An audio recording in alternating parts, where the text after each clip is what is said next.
the internet.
Hello, everyone. My name is Zinat Islam, and I'm the Relations Manager, Academia Network at Yunus Center.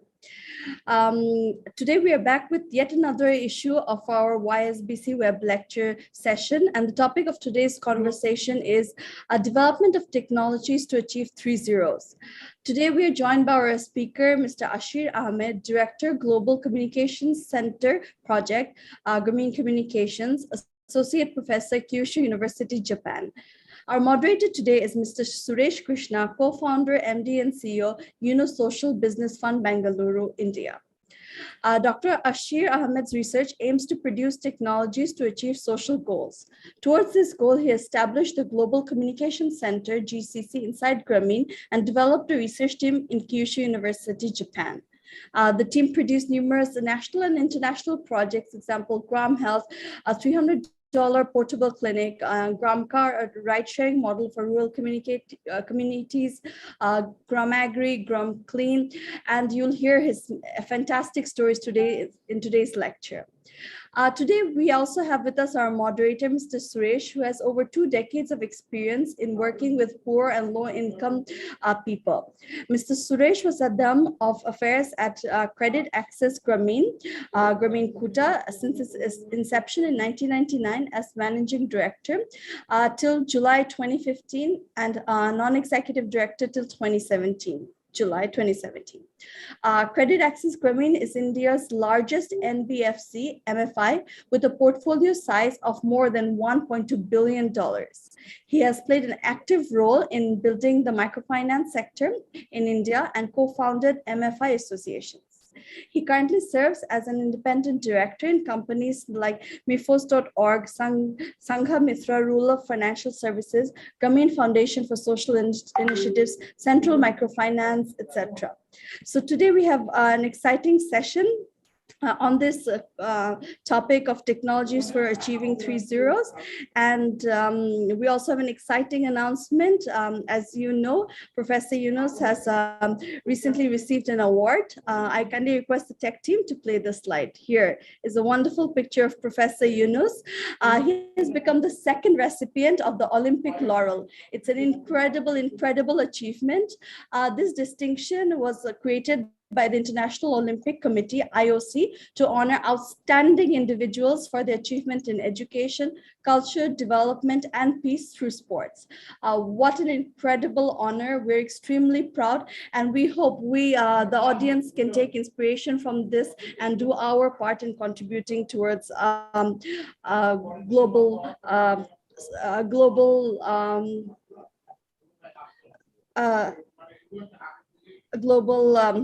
union. So thank you very much. With that, I welcome Professor Mohammad Yunus to make his opening remarks. Professor Yunus.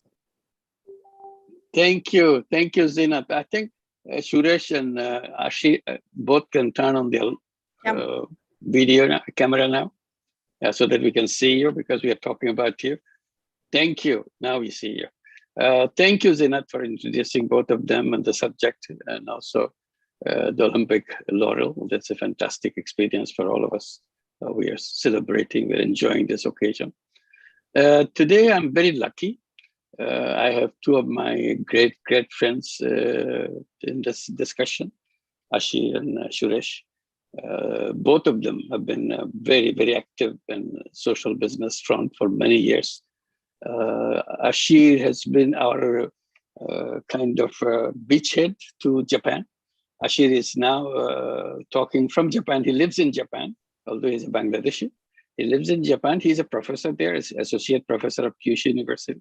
So he used his position to bring the social business idea to Kyushu University among his students and created a technology center, social business technology center there, and created many other organizations devoted to social business. The latest one, he will explain probably, is Social Tech Japan, which is a company by itself. So it's an entity. So he is trying to build it up in a big way. And also, which is again coming up with the 3.0 Hub Japan. That's coming up. This will be another important initiative from Ashir. So Ashir is known in Bangladesh as a writer, not as a scientist, not as a technology person. He writes very popular books. People wait for a book to come out. He talks about his experience in Japan in such a funny way. Everybody loves it. Kind of see Bangladesh and Japan and how they interact with each other and so on. And he has many, many different qualities in that they express in these books and so on. So he is the one champion of social business, continues to do that. He's always with us in our every single event, social business day, social business summit, and anything we do, we're very close. And also Suresh has been a wonderful friend for a long, long time now. Suresh was one as a co-founder of Grameen Kuta in Bengaluru, a microcredit program, a Grameen microcredit program in a very early stage of replication of Grameen in India. So since then, Grameen Kuta became a big, big bank. And he had created many other organizations. They already explained to you, and he'll probably mention some. And one thing that he's now has a fund, social business fund in India. So where he provides funding for creating social businesses in India. So we are very happy to have you, Suresh, for this on this occasion. Now the floor is yours, Suresh. You take this floor and see how you want to go. If I keep on talking, I'll use up the whole time, entire time talking about both of you, because we have so many experiences, so many memories between us. So I rather force myself to stop here and let you, Suresh, to take over the floor and take the conversation on the technology of social business for achieving 3 zeros. Thank you. Thank you very much, Professor, for so nice, kind words. And it's so nice to be called a friend of you. And we are really followers of you. I'm so privileged to actually be part of this webinar today. Actually, friends, I think it's a wonderful opportunity you all have to learn about, or to hear to Ashir Ahmed. I had the opportunity to talk to him for about a few hours, a couple of hours, I think, on that day. I mean, in the evening, we had a call to learn about his work. Of course, I had always heard him in the various conferences, even though we could not meet personally because of this COVID last couple of years. I think we do know the work of each other very well. So we do share a lot of, Ashir and myself share a lot of common things like the social business, the passion toward 3-0 hubs and so on. But I think that our story, I think what would be important is, I think for all of you hearing across the world about to learn about what Ashir has done. He has done so many things. I think you should hear it from him. I mean, just from, like Professor said, he writes fabulous books, which is very popular in Bangladesh, to building social businesses. And he himself was a Bangladeshi going to Japan on a full scholarship. I think he got an opportunity there to go there, and he has settled down there. He's a fabulous ambassador of Bangladesh in Japan. I mean, taking the culture of Bangladesh and explaining it to Japanese there. Also bringing back Japan culture to probably Bangladesh, is to all the nice things what they have got, more particularly technology, which Japan is quite advanced. I think how we can use technologies to actually reach out to the poor and the vulnerable, because if you look at the whole world, I think we have a lot of divides. Like, you have the economic divide, you have the wealth divide, wealth concentration, and then the poor are becoming poorer and the rich are becoming richer in this world today because of the economic systems what we have. And technology itself is making certain rich to become more richer, because technology is controlled by certain people. But unfortunately now, using various other ways, the whole world is moving. I mean, I think at least one set of people are looking at building technologies which is kind of open source, so that all people will be benefited using technologies. So Ashir has built some of them. I think he will talk about it. Before that, I just want to tell you that the whole open source movement needs to increase further. In fact, one of the Grameen companies does have an open source software called MiFos, which is banking software, which is available free for anybody to use it. It's a fabulous software. If somebody knows about it, please do take a look at mifos.org. It's a co-banking solution which is freely available. So coming back to Ashir, I think he has done fabulous work. I'm very curious to hear about his one of the greatest achievement is the doctor in a box, where you can call it portable clinics, you can call it doctor in a box, or that's very fabulous. They have implemented in more than a couple of countries, and they have some fabulous experience.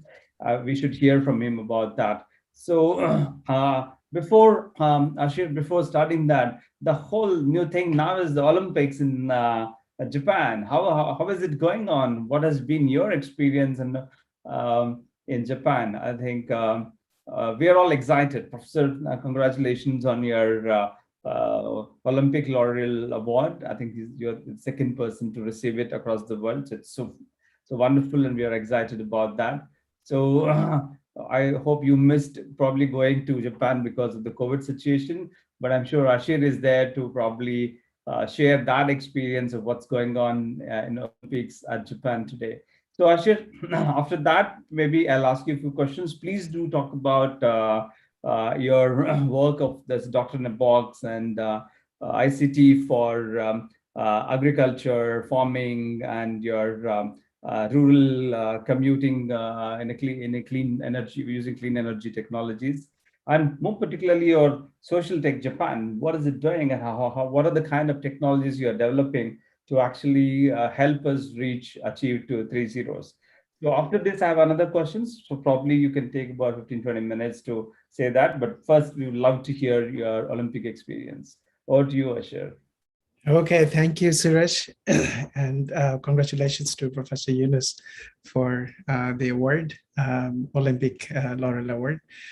The experience, Tokyo Olympic experience is same to you. Doesn't matter I'm in Japan or I'm in Bangladesh or I'm anywhere, because nobody can see it from the gallery. This time there is no one in the audience seats, so it's simple. But what was exciting this year? There are three reasons why Tokyo Olympic was very significant to us. Number one, because I'm in Japan, the Olympic is happening in Japan, so I was very excited. But the COVID situation didn't allow us to see the Olympic in person. But when I was watching Olympic, of course, we know the news that this year Olympic is going to be a special one for Bangladeshis because of the award of Tokyo Olympic Laurel by Professor Mohammad Yunus. So, so everybody was watching, and I received so many congratulation messages on behalf of from my friends about this. And recently, just the day before yesterday, Yahoo, Japan Yahoo, they published a news, and it was about the TRP, when the audience was watching the program. So it was a 3 hour and almost like 4 hours of program, but in which level and what time the TRP was the highest. And it was very, maybe very good news for us that when Professor Yunus was explaining about 3 zeros, and that really hit the highest pick. Wow. So it was fascinating to know. And that was 47.032% audience were watching the program at that time. So there is an extra, happy moment for us to know that, because we were explaining 3 zeros about the topic today is about 3 zero. And since from his mouth, from his voice, people could know about 3 zeros. So that was a very fabulous thing for us to know. So that's about the Tokyo Olympic, but let's move on our topic today. The topic was given the development of technologies to achieve 3 zeros. So I think most of the audience already know about 3 zeros. 3 zeros are exactly 3 zeros. So number 1 zero, as Professor Yunus always mentions, and people can see it in SDGs goal number 1, to make poverty situation in zero. So there shouldn't be any poor people in the world. So that's zero number one. Zero number two is unemployment. So globally, there is this unemployment crisis. We know about this problem. And so we want to create a world where will not be any unemployment. So that's zero number two. And zero number three is about environment or the climate change. It's about, let's make carbon dioxide net emission zero. So these are the 3 zeros we are talking about. So when we were speaking about 3 zeros, even 3 years ago, 4 years ago, 5 years ago, people thought it's a social, sort of like a fiction. It will never happen. So, but when SDGs came in, we see that it's already in the plate. It's a goal. It's not a social fiction anymore. It's people are acting towards it. People are developing different technologies. Different people are making network, and people are acting to make it happen. So in SDGs, goal number 1, the poverty zero is already there. And you'll be happy to know, Suresh, that in Japan, the Prime Minister declared that by 2050, they want to achieve zero carbon. So when the Prime Minister of Japan made this announcement, of course, there were a lot of previous work before he made this announcement. A lot of companies like Toyota, Nissan, who were looking at their business, people may think that they are producing carbon dioxide, but they made their clear goal when they want to achieve zero carbon by 2050. 100 of the cities in Japan, they also signed the declaration that they will also make their cities zero carbon. So this is the initiative is coming in. So we are very happy to see that out of 3 zeros, 2 zeros are already in plate. And the rest of the unemployment issue, it has been there already. People are talking about this. But in order to achieve these 3 zeros, I mean, what should we be doing? What can we do as the question? So in Professor Yunus's book, he mentions about 4 tools. How can we achieve these 3 zeros? Number 1, he talks about involvement of young people. That's number 1 to achieve 3 zeros. Number 2, he talks about technology, advanced technology, the technology that I am personally focusing on. Number 3 is social business. And number 4 is good governance. So out of these 4 tools, I put my role in the technology development part. So since I'm in Japan, people know about Japan as a technology country. We develop so many technologies. But I develop technologies with a particular goal. So people who know about my previous work, that my PhD was about information science, computer science, but information science has a particular thing to do. I was very much curious to know how information is generated, how information is consumed, how information is processed in the middle. So this was my sort of playground, play with information technology. So when I joined Kyushu University and Grameen Communications, we particularly looked at how information is produced in rural areas. So that is actually my starting journey of many of my projects, and my colleagues and we worked on that. And we, since we particularly looked at rural information, so if you look how rural information is created at the time, people in the villages, they were the consumers of information. All the information has been created by radios, television, newspaper. It was sort of like one way coming of the information to the village. So villagers are like, they couldn't participate in the information contribution or information generation. And even if you look at different type of statistical information that we collect from different type of villages, the information is the village information, but the villagers don't own them. So what happens, and their fate is their fate depends on what information is processed and statistical information they produce. All the development plans are created on that information. So looking at the census report that we see in 10 years, and different organizations, they do a lot of survey from the villages, but villagers' participation was almost none. They just collect the information, they give it to them, they are not owner of the information, and they don't get any benefit from their information. So we created a platform, we call it Village Information Platform, and Professor Yunus named it Gram Web. So Gram means village in Bangla, and web is the network. So we developed a platform, and we have 85,000 village in Bangladesh. We created 85,000 websites for 85,000 villages. So that was the starting point. So now who's going to create this information for this websites is the question. So it's sort of like a village Facebook.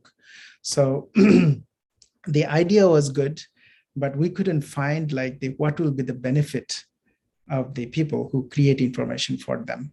So then we find out, can we go to some information, focus on information that people can get immediate benefit out of that information. So we looked at their body, we looked at their product that they make. So we made an e-commerce site, and we tried to find it. It's not an e-commerce site that people can, everybody can create. We looked at their literacy level. Like people, if you want to create a website, if you create a content, then you need a computer, you need a computer training. But we wanted to see, people have a mobile phone. So by using the mobile phone, can they create their own website? It's like one Rahima Begum wants to create her own website and want to sell her products. So we made a voice-based website. So what she does, she make a call. Let's say it's 1234 is the number. Then there is a voice navigation system. Before I say that, I have to make sure that when we talk about literacy of people in the rural areas, maybe some people do not have text literacy, but their voice literacy is very good. Their video literacy is even better. People in rural areas, they can see Indian movies. They don't understand the language, but they can see from the video, they can understand the content. So why do we have to go for the text literacy? So we talked about how the voice literacy can be used. So they use the mobile phone. There was a voice navigation system. So the voice navigation system asked her some questions like, what do you want to sell today? If you want to sell potato, push 1. If you want to sell cabbage, press 2. So by using this kind of digits, so all she has to do is play with from 0 to 9. These 10 digits, she can give information to the website, and our website can be updated. So that 0 and 9 button can be translated into cabbage, can be translated into the amount of the product they had, and the amount of the price of the product. So there's the 3 things we need in order to get an e-commerce site. So people can purchase, people can push a button to talk to her. So that was the beginning. And then we try to see that is there any immediate benefit of generating information from the rural side. And the second thing is the people body. So people are interested in accessing the healthcare, but as you know that we do not have clinics, we do not have doctors in rural areas. So, but we were trying to understand what exactly a clinic look like. What are the components of a clinic? Why a clinic doesn't exist in the rural areas? So people may have many explanation, because we don't have enough money, because doctors don't feel comfortable going to the villages, and the clinics cannot sustain. So we understand all the situation. Fortunately, there was already a service by Grameen phone 789 system that people can make a call, and then they can reach to a doctor. That service was available. So then we tried to understand the situation or the construction of a clinic, like how human being work to design a clinic. So we found out there are 4 components in a clinic. what do you have in a clinic? You have a doctor, you have a couple of nurses, you have some diagnostic tools, and you have some papers and all these logistics things to make prescriptions out of it. So out of these four elements, what kind of elements can be made available in the rural areas? So very fortunately, all the diagnostic tools like your blood testing, your urine test on other things, it can be done with a very simple devices. So we do not need a big hospital. So in order to screen the primary screening of your health, the devices that are available, they can be collapsed into a small box. So the diagnostic tools can be in a small box. And then how about the nurse? We do not need a quality of, the nurse quality to use this portable health clinic. Only a healthcare worker, a training, and within a 2 weeks training, and she has to have a license from the government, and then she can use the box. So there's the second component that can be made available in the village. The third component is the doctor. And this is the most expensive element inside the clinic. So what we did, since we cannot send the doctor to the village, we put him in the urban areas, but the technology can connect him. So the doctor in a box, the doctor is not inside the box physically, but the doctor is virtually connected within the box.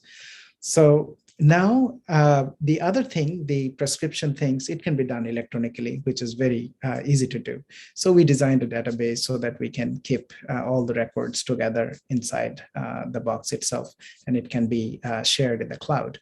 So this is, since this box can go to the patient side, we call it, it gives the quality of portability. So that's why you can go to the patient side. So it really goes well with the Grameen's concept, like Grameen Bank. People normally, traditionally, people could visit the banks, but Grameen Bank, the bank itself goes to the poor people's door, to the customer's door.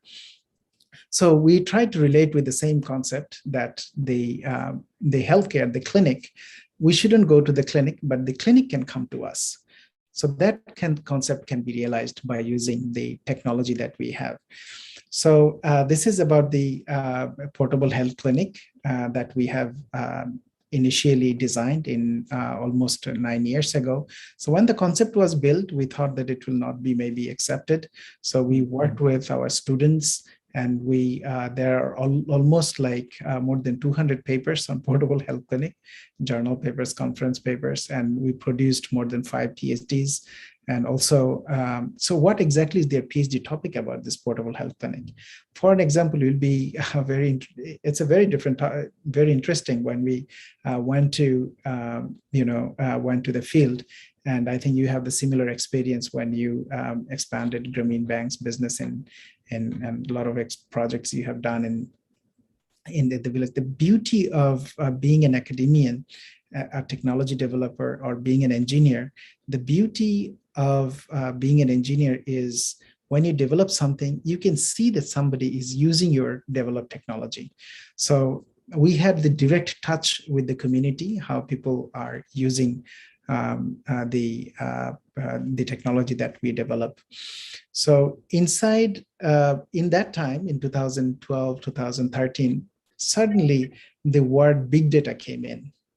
So then we found that the villagers that we are talking about, these people are the big data generator.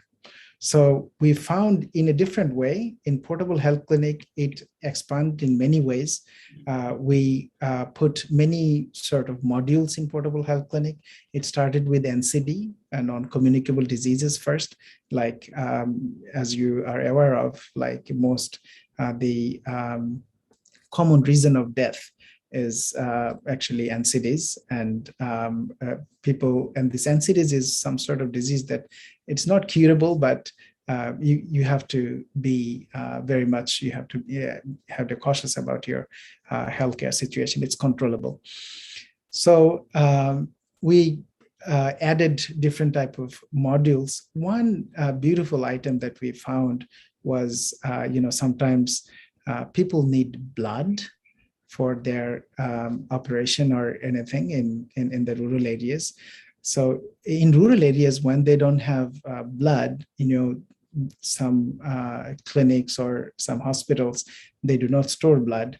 And in Bangladesh, it happens that we have to call, make an advertisement on the television sometimes to see that we need blood.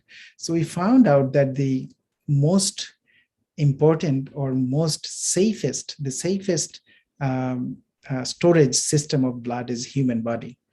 So you can keep it in your human body, but all you need is to know the information where you are and what is the blood type.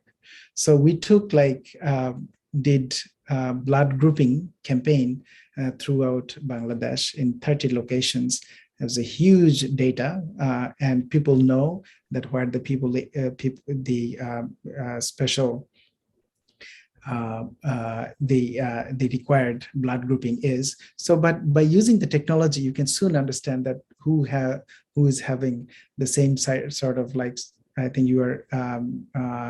People very much use the Google searching system, the restaurant around me, some playground around me, but you can also find O negative blood group holder around me, then suddenly you can find out all those people around you. And people are so cooperative, they donate blood. So you can use that. Of course, it's a negotiation between the patient and the donor that can happen. But by using this information technology, it's such a powerful thing that people can easily find a blood donor around them. So portable health clinic, when we started collecting this information, then suddenly some of our students and our colleagues, they came up with a model that can we classify the patients instantly? So it becomes more powerful than a normal clinic. In normal clinic, when you made a testing, it gives you the result 1 day or 2 days later, but we can instantly give you the result. It's not only giving you the result. For an example, you have a blood pressure of 140, but what exactly 140 means to you? So then we came up with a very good visualization stuff that people can easily understand. We give a color. We don't explain about 140. Of course, the 140 is there, your blood pressure, but what exactly it means. Do you belong to a healthy situation or unhealthy situation?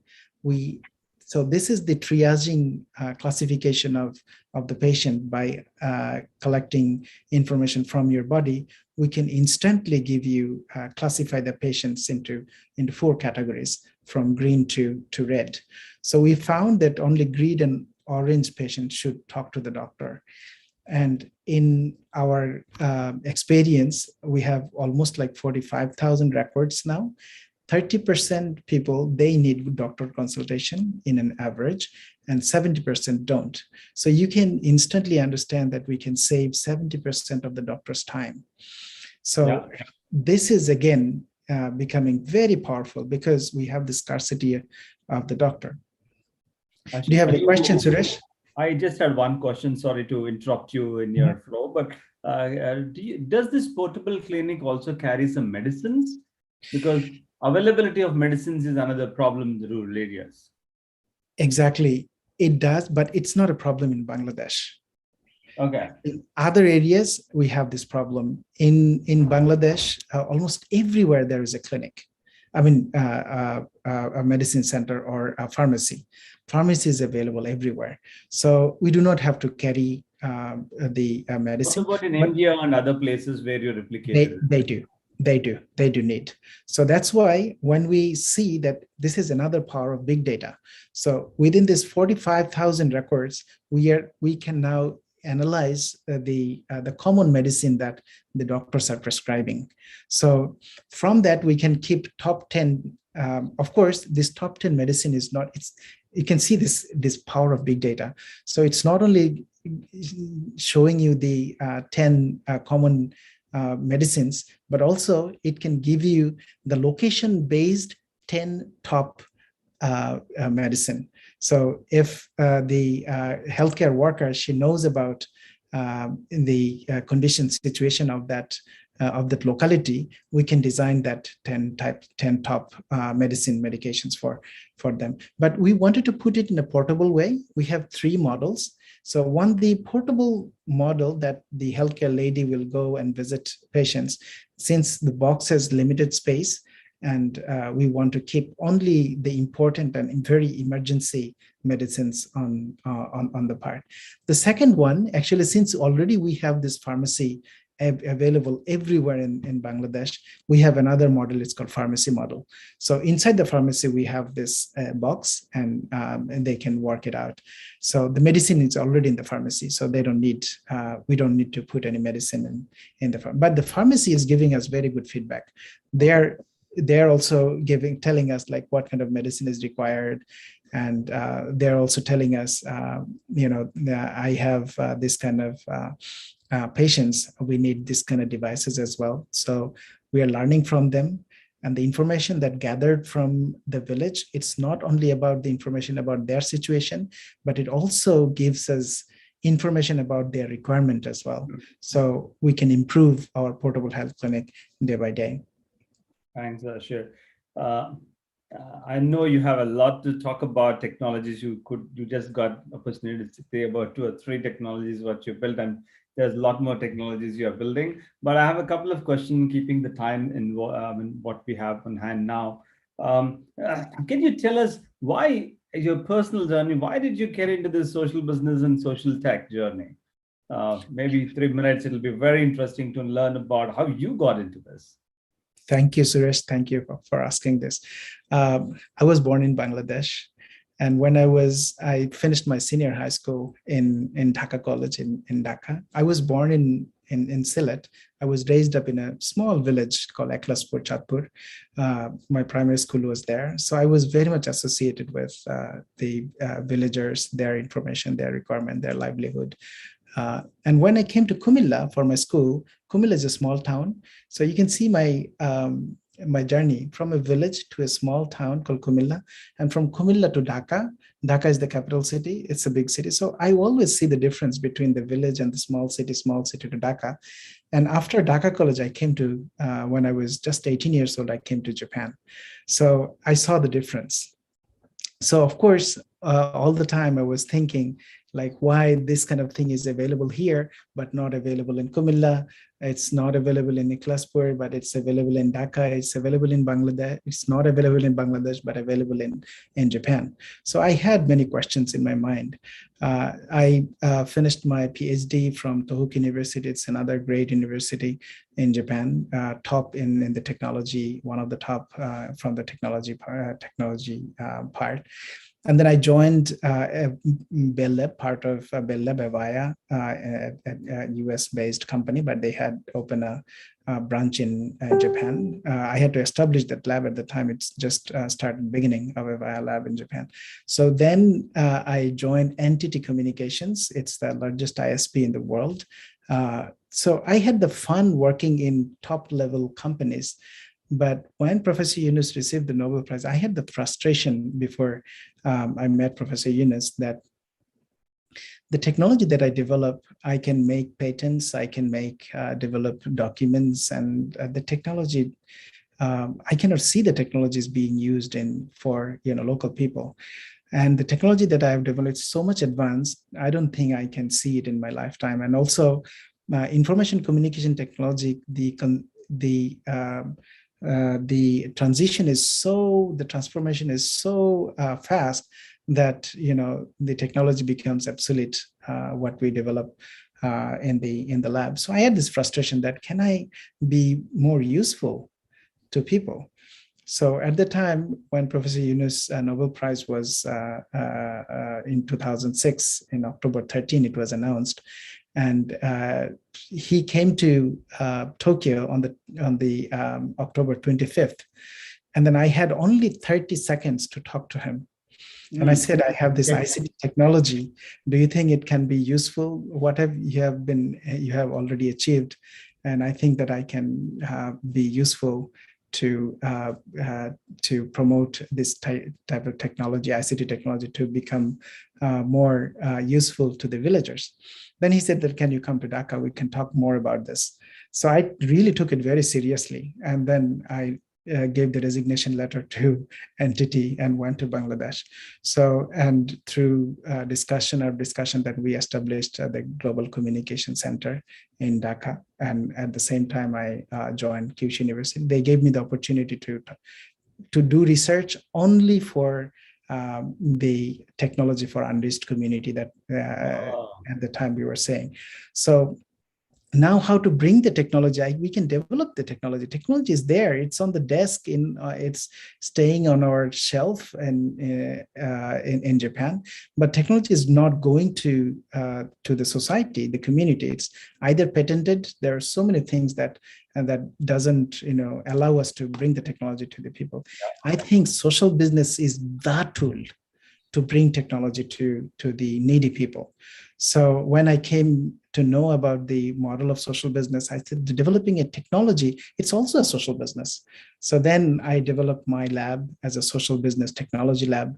So then inside Kyushu University, we developed a social business research center. It's one of the YSBCs as well. And recently, I'm very much fascinated with 3ZERO. And I'm proposing a 3ZERO hub in Japan. I teach technology and 3ZEROs I mentioned about 3ZERO in my class, and undergrad students, master students, and PhD students. They love the idea because it has a goal. It's a numerical goal. It's not a goal that shows something vague, but it has a goal that we have to make it towards zero. So students love it. I love it. It becomes my hobby. That's so nice to hear that. You made it your hobby and a passion and your own day-to-day life itself as social business and building tech for communities. There are a few questions, Ashir, I think, coming up from the audience. I think I'll ask a few. I do have one big question, which probably I'll get the audience questions first and then probably ask my question. Maybe you can answer these questions in 1 minute because we just have about 5-6 minutes left. One of the questions the audience is asking is, during the pandemic, did this telemedicine service really help, or what's been your experience there? Yes, when pandemic started, people were curious about information. As I said, our main technology is about information. So we made calls, like more than 1,500 calls a day. And then we tried to make a triage. Triage is whether the person should go for a test or they shouldn't go for a test. So that was the question set questionnaire we developed. So very fortunately, at the time, it worked very nicely. So we already developed some testing kits as well.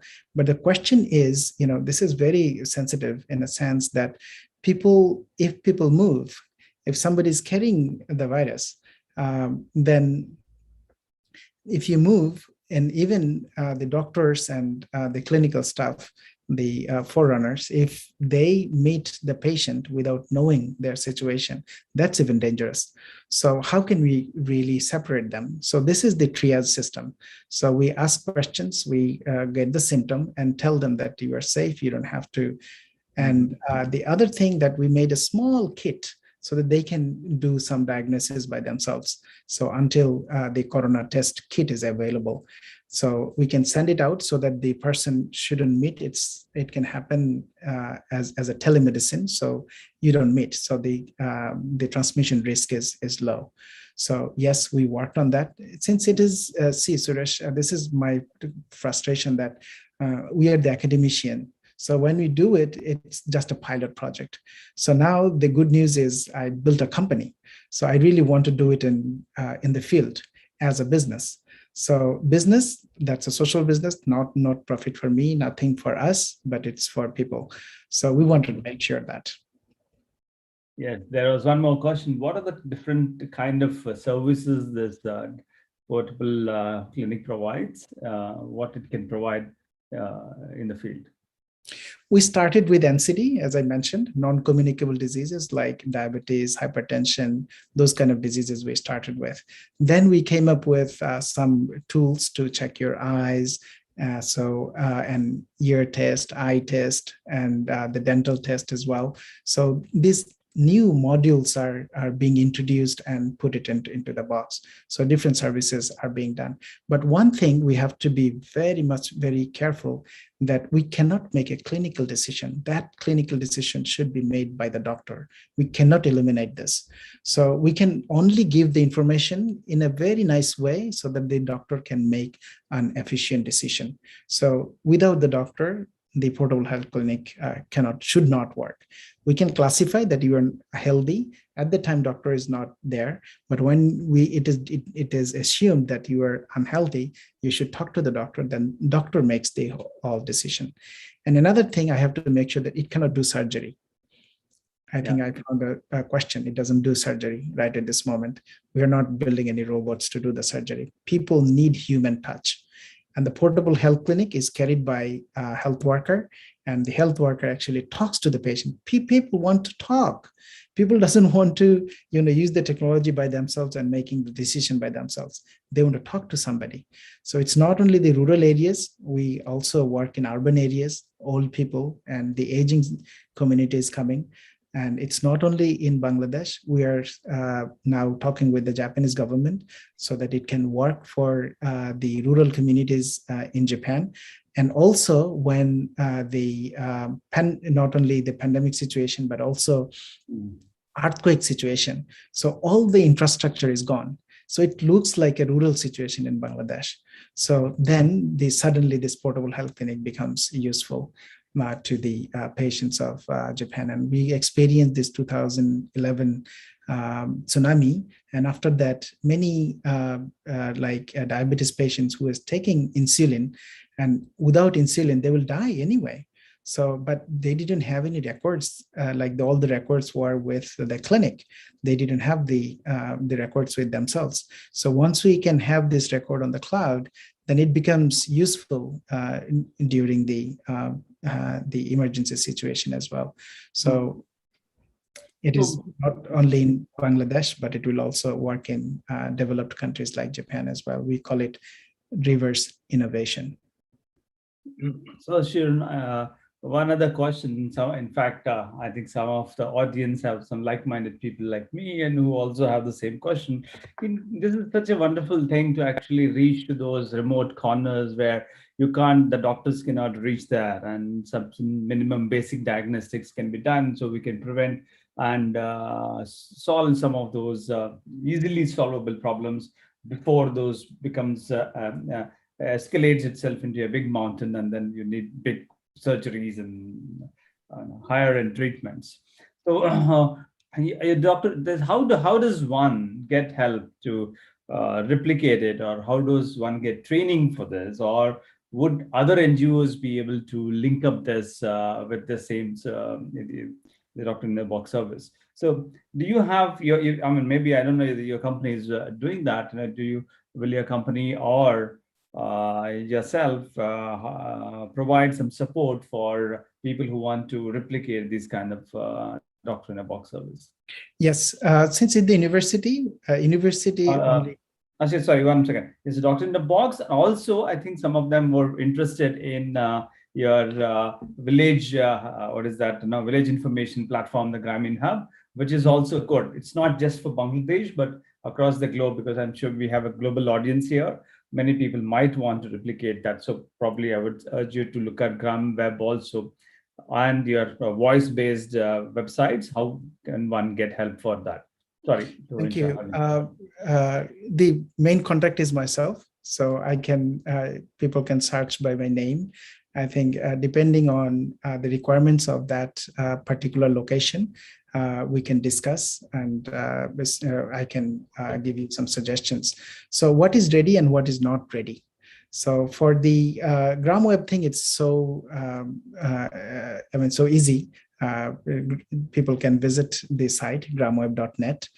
You can see your village information as well if you're from Bangladesh. And the second thing about the voice-based navigation, I think this is old technology. We shouldn't use this. Now we have smartphone on our hand. Why do you have to use this? Voice technology has a lot of problems as well. So people can use their fingers, and so it's easy. But the concept itself is good. We can use it in a different way. Number three, the portable health clinic stuff. Actually, Kyushu University has the knowledge, but practically Grameen Communications in Bangladesh, they are holding everything. So if someone needs a training, Grameen Communications provides the training. If you need the box, they can prepare a box for you. It's not really a mass production yet, but we can give you locally available devices.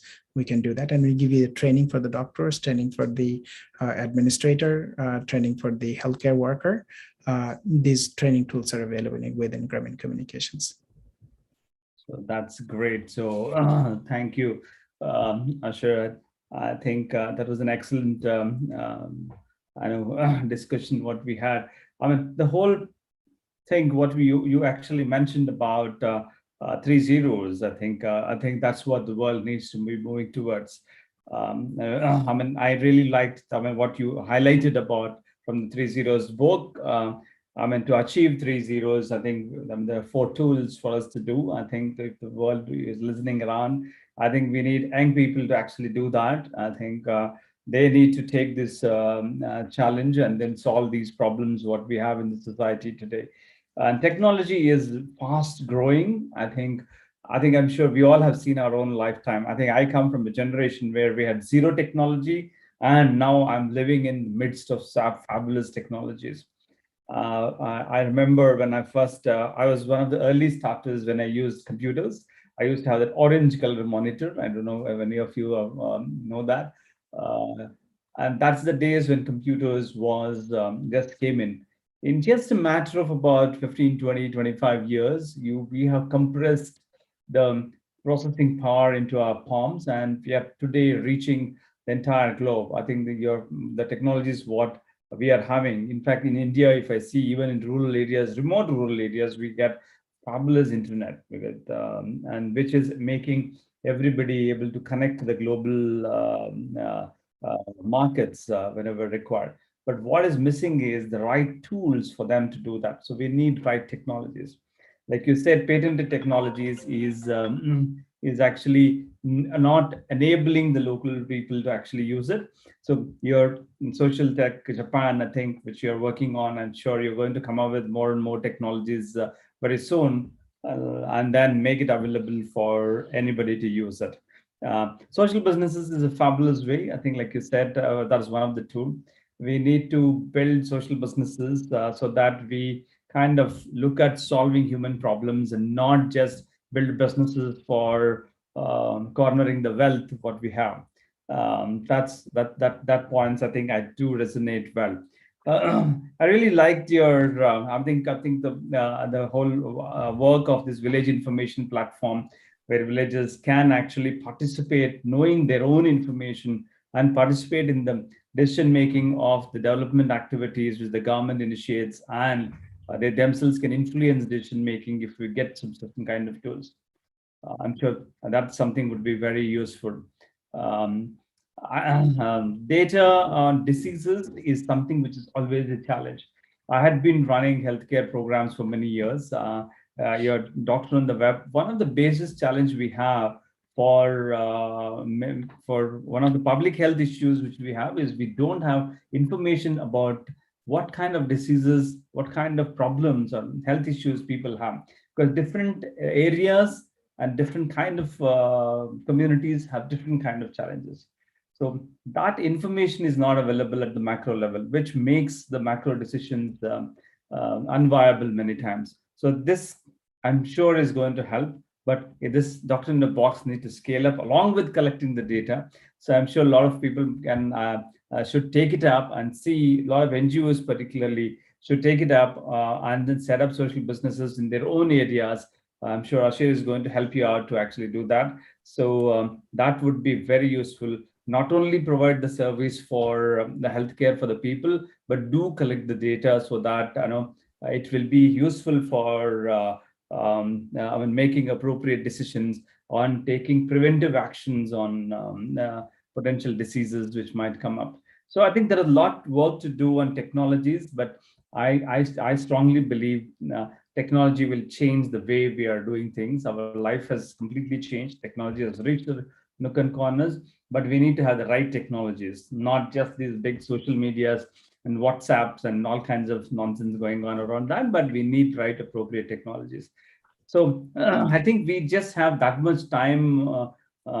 Ashir, I think we would have, there are a lot more questions actually on the audience side, but due to lack of time. Yeah, I found a lot of questions. Yeah, I wish I could. You have to close the session.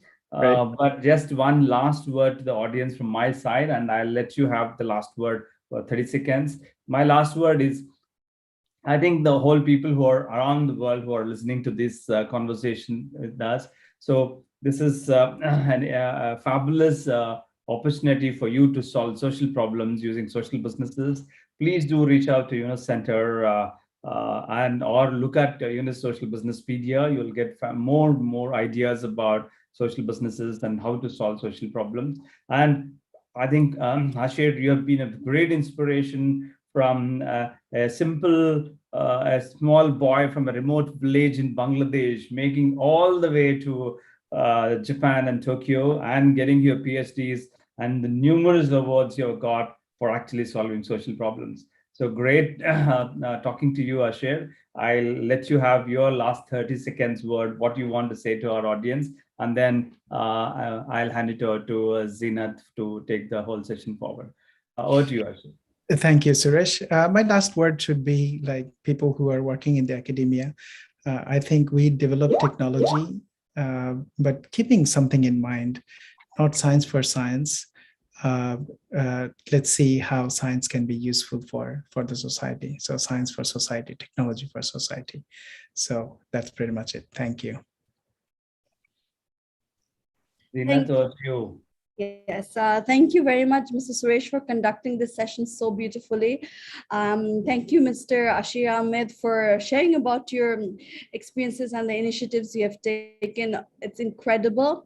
The Doctor in a Box, your information platform are all helpful to get medical data and information to rural areas, which are often not reached by mainstream, the big companies, healthcare companies in the city. So it is important. It's great that's an initiative also associated with one of our YSBC, Kyushu University in Japan. Again, this was an initiative done by Dr. Ashir Ahmed from a university. So I also encourage our YSBC students or students in other universities to take up such initiatives. You know, the university is a breeding ground for such activities. You know, research projects often are funded by universities. So it's a great place where you can start. From Yunus Center, we will be launching a social business competition soon. So maybe a social business, competition plan, social business plan on healthcare, maybe a different version of the Doctor in a Box or anything could come out of such competitions. So I really look forward to seeing such ideas coming up. And again, Ashir Bhai has always been very helpful, always been in touch with us.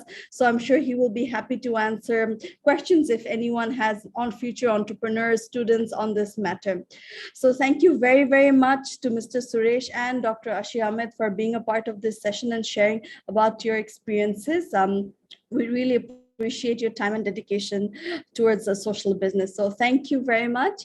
With this, we finish our session today, but we will now see a slideshow on our upcoming sessions, more lecture sessions coming up, more events coming up. So I kindly request the IT team to play those slides, please.